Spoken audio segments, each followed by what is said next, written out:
Good evening, everyone. Warning, there are reports of earthquake. No, it's just me shaking the phone. Sorry. Deary me. I've really got to get out of this habit of thinking I'm much larger than I actually am. Even if it does make me laugh, thinking that there's the prospect of every time I shake the ground, every time I start walking, the ground starts shaking, or even whole fucking buildings. But of course, you didn't come here to find out about my comedy about my size. No, you want some more politics, so here we go. I've already mentioned it in the past how the liberal mainstream media basically reported that the people who attended this protest on the 1st of June were considered far right, and football hooligans and thugs and anti-lockdown protesters and all that shit. But I think in order for us to move forward, what we really need to do is all of us collectively need to start naming and shaming both the papers and the people who are willing to put such libellous, slanderous articles up on their web pages and in the streets. Now let me be absolutely clear on this so that there is no doubt as to what I'm saying.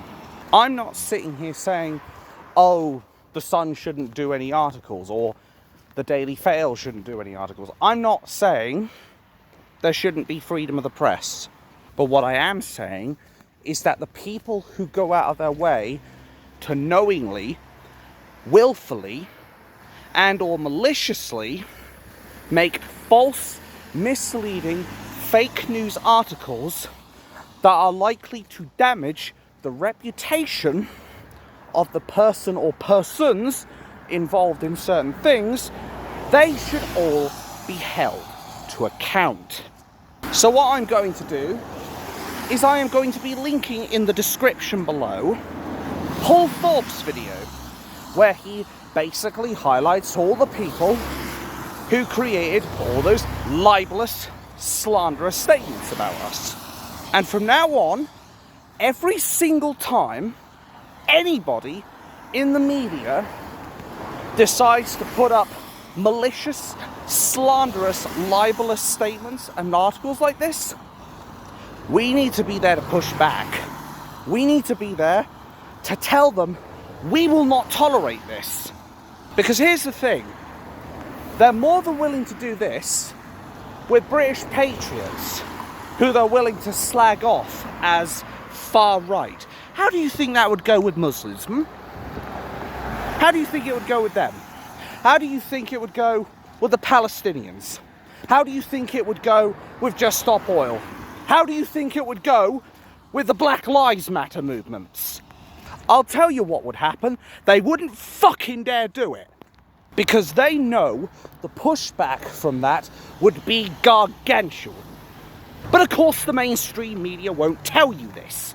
You know the drill, folks, because, say it with me, it doesn't suit the narrative. It reminds me all too much of Lizzie Dearden libelously slandering Tommy Robinson. It reminds me of when she sent an Antifa thug, basically, and I say that because he is one, and he was a racist as well, a genuine one. She sent Dick Coughlin to Tommy Robinson's house, and even admitted that she did not do prior research on him. Yet, all you'd need is 5 minutes, and you'd know exactly who he is. And I know that he changed his name as well, by the way, as far as his YouTube channel is concerned, but I know he's still going on this platform. Now, whether he's continuing to be a racist, I haven't looked into myself. Maybe that's what I should be doing next, looking at his videos and picking out any discrepancies. But we, as I said, and I cannot stress this enough, we need to collectively come together and put these guys on full blast. Because the mainstream media won't stop until their little purse strings start taking a hit. Do you think they're going to want to be slanderous if they've got hundreds of cases of libel and slander against them? I personally don't think so. And here's the thing. I know there are going to be people who say, oh, but what about what you say about people like Lizzie Dearden? Or what about the people that you're slagging off in the media. Yeah, but here's the thing. I know damn well what I'm saying is the truth, and it's based on fact rather than fiction. And last time I checked, libel and slander would be based off of false reporting. So anybody thinking of using that, I'd think very carefully if I were you, because I at least know that I keep my stories, for the most part, within the region of truth. But if I do make a mistake, I'm the first person to actively put their hands up and say, I fucked up. Will you see the mainstream media do that? Of course you won't. They have too much pride. And while I do accept that I have a little bit of an ego myself, it pales in comparison to our mainstream media. I'm not afraid to swallow my pride. I'm not afraid to admit when I fucked up. I'm not afraid of criticism when it's valid and constructive. The media runs from criticism. They bury their heads in the sand because they do not know how to handle valid criticism and people calling them out on their bullshit. They double down, they triple down, they quadruple down, and they effectively try to say, no, you're wrong. Even, like, picture in your head, it would basically be like if a criminal's been caught at the scene with a smoking gun, the bullet holes in their head, the markings have been found to be fired from that gun, and the guy's saying, I did it. But then he goes to court and he says, no, Your Honor, I'm not guilty. I'm not guilty. But obviously we know at this point he's dead to rights. Or he will be as soon as he heads into prison, but I digress. My point is, the mainstream media will keep lying through their teeth, and they will outright refuse to tell the truth or admit their wrongdoings. Or at least I had the balls, whether up here or down there, or in my case both, to be able to say, yeah, you know what, I made a mistake. And speaking of mistakes, to prove a point, my live stream I put out yesterday, I said there was wet cement. I did briefly mention the coffee cup, but it was actually just a coffee cup that this red hoodie guy picked up and threw at Nigel Farage. And the bin was placed there, by the looks of it. It was laying there. I guess it was the builder's trash or something, and he just went up to it, grabbed it, and basically threw it at Farage. It wasn't actually wet cement. But you could imagine what would have happened if it was. There you go. I'm admitting a mistake already. 1-0 to me as far as the mainstream media is concerned. Let's see the media do that. And just remember, if they are willfully and falsely representing information or making false representations of people, please bear in mind as well, that breaks Section 2 of the 2006 Fraud Act. Fraud by false representation.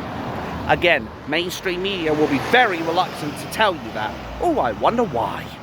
This is why I've said that if Tommy Robinson actually goes out of his way to sue these companies, these shills, these dickheads in the media, he will clean house just like that. Because he has them dead to rights.